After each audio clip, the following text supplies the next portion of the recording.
कार्तिक मास चल रहा है इसलिए गीता का पाठ सुना रही हूँ, गलती हो तो माफ़ करना।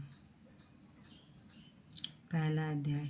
श्री ओम नमो भगवते वासुदेवाय वासुदेव विश्वेश्वराय आदि पुरुष अपरंपार अलेख पुरुषाय नमः।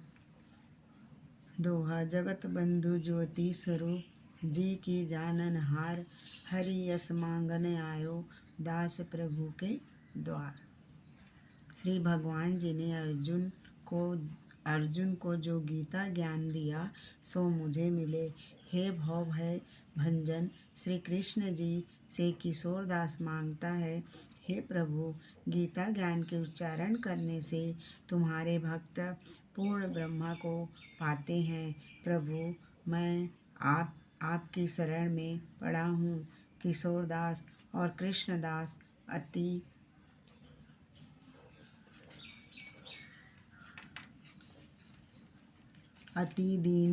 दीन गरीब हैं और आप परम प्रवीण आतर दुख भंजन हो।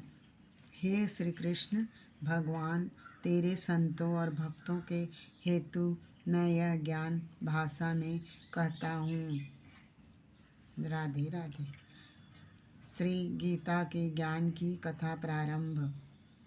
जब कौरव पांडव महाभारत के युद्ध को चले तब राजा धृतराष्ट्र ने कहा, मैं भी युद्ध को देखने चलूँगा। तब श्री व्यास जी ने कहा, हे राजन नेत्र के बिना क्या देखोगे।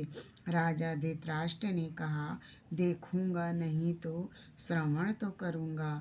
तब व्यास जी ने कहा, हे राजन तेरा सारथी संजय जो कुछ महाभारत के युद्ध की लीला कुरुक्षेत्र में होगी सो यहाँ बैठे ही श्रवण करावेगा। व्यास जी के मुख से यह वचन सुन संजय ने विनती करी, हे प्रभु यहाँ हस्तिनापुर में बैठे कुरुक्षेत्र की लीला कैसे जानूँगा तथा राजा को किस भांति कहूँगा। तब व्यास जी ने संजय को यह वचन कहा, हे संजय मेरी कृपा से तुझे यहाँ ही सब दिखाई देगा। व्यास जी के इतना कहते ही संजय की दिव्य दृष्टि हो गई और बुद्धि भी दिव्य हो गई। अब आगे महाभारत का कौतुक कहते हैं सो सुनो। 7 अक्षौहिणी सेना पांडवों की और 11 अक्षौहिणी सेना कौरवों की। यह दोनों सेनाएं कुरुक्षेत्र में जब एकत्र हुई तब धृतराष्ट्र ने पूछा, हे संजय धर्म के क्षेत्र कुरुक्षेत्र में युद्ध की इच्छा से एकत्र हुए मेरे और पांडु के पुत्र ने क्या किया। संजय ने कहा, पांडवों की सेना को व्यूहित देखकर दुर्योधन आचार्य द्रोण के समीप जाकर कहने लगे, हे आचार्य देखिए आपके शिष्य बुद्धिमान द्रौपद पुत्र ने पांडवों की बड़ी सेना की कैसी व्यूह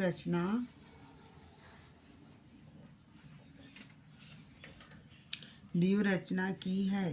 सेना में अर्जुन भीम जैसे बड़े बड़े धनुर्धारी वीर विराट महारथी द्रौपद धृष्टकेतु चेकितान बलवान काशीराज पुरजीत कुंती भोज नरों में श्रेष्ठ सभ्य पराक्रमी बुधामन्यु बलवान उत्तमौजा अभिमन्यु द्रौपदी के पुत्र सब के सब महारथी हैं। हे ब्राह्मण श्रेष्ठ आपके स्मरणार्थ अब मैं अपनी सेना के प्रधान सेनापतियों के नाम बताता हूँ। आप भीष्म कर्ण युद्ध विजयी कृपाचार्य अश्वत्थामा विकर्ण सोमदत्त का पुत्र भूरिश्रवा और बहुत से सूरवीर मेरे लिए प्राण तक देने के लिए तैयार हैं। ये लोग शस्त्र चलाने में अति निपुण हैं। हमारी सेना को जिसके भीष्म रक्षक हैं अपरिमित बल है और उनकी सेना जिसके भीम रक्षक हैं थोड़ा बल है। अब आप सब अपने अपने मोर्चों पर सावधान रहकर सेनापति की रक्षा कीजिए। भीष्म पितामह ने दुर्योधन को प्रसन्न करते हुए और ऊंचे ऊंचे स्वर से गरजते हुए शंख बजाया। फिर वहाँ चारों ओर शंख नगाड़े ढोल गौमुखादि बाजे बजने लगे, जिनका बड़ा भयंकर शब्द हुआ, जिसके अनंतर श्री कृष्ण और पांडव अर्जुन ने दिव्य शंखों को बजाया। श्री कृष्ण ने 5 जन्य और अर्जुन ने भी देवदत्त नामक शंख को, और भीषण कर्म करने वाले भीम ने पौड्रक नामक बड़े शंख को बजाया। कुंती पुत्र राजा युधिष्ठिर, अनंत विजय नकुल ने सुघोष और सहदेव ने मणिक पुष्प और धनुर्धर काशीराज शिखंडी, धृष्टद्युम्न विराट, अपराजित सत्याकी, राजा द्रौपदी के 5 पुत्र और महाबाहु अभिमन्यु, इन सब वीरों ने अपने अपने शंखों को बजाया। उन शंखों के भारी शब्द से आकाश और पृथ्वी गूंज उठे और धृतराष्ट्र के पुत्र के हृदय कांप उठे। हे राजन, अर्जुन ने कौरवों को युद्ध के लिए प्रस्तुत देखकर धनुष उठाकर श्री कृष्ण से कहा कि हे अच्युत, मेरा रथ दोनों सेनाओं के बीच में खड़ा कीजिए, जिससे मैं युद्ध करने वाले को देख लूं कि इस रणभूमि में मुझे किन किन के साथ युद्ध करना चाहिए। दुर्बुद्धि दुर्योधन से प्रीति करने वाले जो युद्ध के लिए यहाँ एकत्रित हुए हैं, उनको देखूंगा। संजय ने कहा, हे राजन, अर्जुन की बात सुनकर श्री कृष्ण ने भीष्म, द्रोण आदि वीरों के सामने उत्तम रथ को खड़ा करके कहा कि हे वीर, युद्ध के लिए उद्गत इन कौरवों को देख लो। अर्जुन ने चाचा, बाबा, गुरु, मामा, भाई, पुत्र, पौत्र, मित्र, ससुर और स्वजनों को शास्त्रों से सुसज्जित खड़े देखा, और उसने इन दोनों सेनाओं में अपने ही सब बांधवों को देखकर परम दयाद्र हुए यह वचन कहे, हे कृष्ण, युद्ध की इच्छा से आए हुए इन अपने बंधुओं को देख मेरे अंग ढीले होते जाते हैं और मुख सूखा जा रहा है। मेरा शरीर बेकल होता है, गांडवी हाथ से गिरा जाता है। हे केशव, मुझ में यहाँ खड़े रहने की सामर्थ्य नहीं है और सब लक्षण मैं उल्टे देख रहा हूँ, और संग्राम में अपने स्वजनों का वध करके कोई लाभ नहीं होगा। हे कृष्ण, मैं जीत, राज्य और सुख भी नहीं चाहता हूँ। हे प्रभु, हमको राज्य, भोग तथा जीवन से क्या काम है, क्योंकि जिनके लिए राज्य, भोग और सुख की इच्छा की जाती है, वे सब इन युद्ध में प्राण और धन की इच्छा छोड़ मरने को तैयार हैं।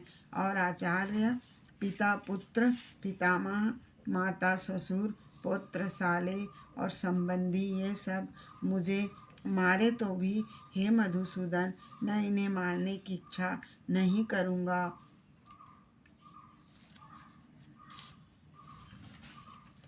हे जनार्दन, त्रिलोकी के राज्य के लिए भी मैं इन्हें मारना नहीं चाहता, फिर इस पृथ्वी के राज्य के लिए तो कहना ही क्या।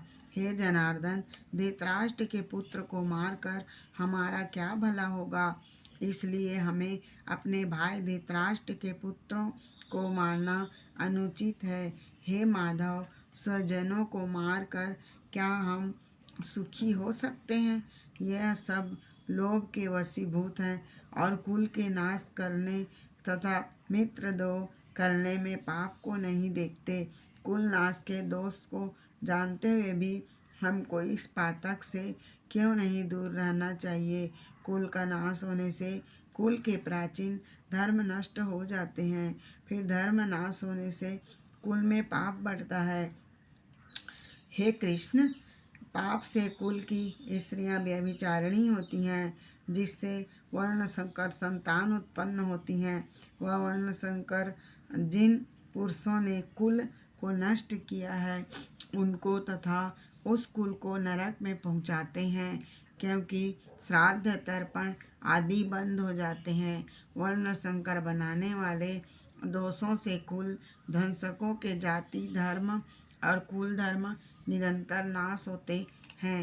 हे जनार्दन, मैंने बार बार सुना है कि कुल धर्म नष्ट होने से निश्चय नरकवास करना होता है। हाय, हम बड़ा पातक करने को तैयार हैं, जो राज्य सुख के लोभ से स्वजनों को मारने की कोशिश कर रहे हैं। शास्त्रों को धारण किए हुए धृतराष्ट्र के पुत्र आदि मुझे शस्त्र रहित और उपायहीन को रणभूमि में वध कर डाले तो मेरा बहुत कल्याण हो। संजय ने कहा, हे राजन, यह कहकर दुखित होकर अर्जुन ने धनुष बाण फेंक दिया और रथ के पिछले भाग में जा बैठे। पहला अध्याय संपूर्ण हुआ। राधे राधे। जो भी गलती हो इसके लिए क्षमा। इसका महत्व शाम को बोलूँगी, सुनिएगा।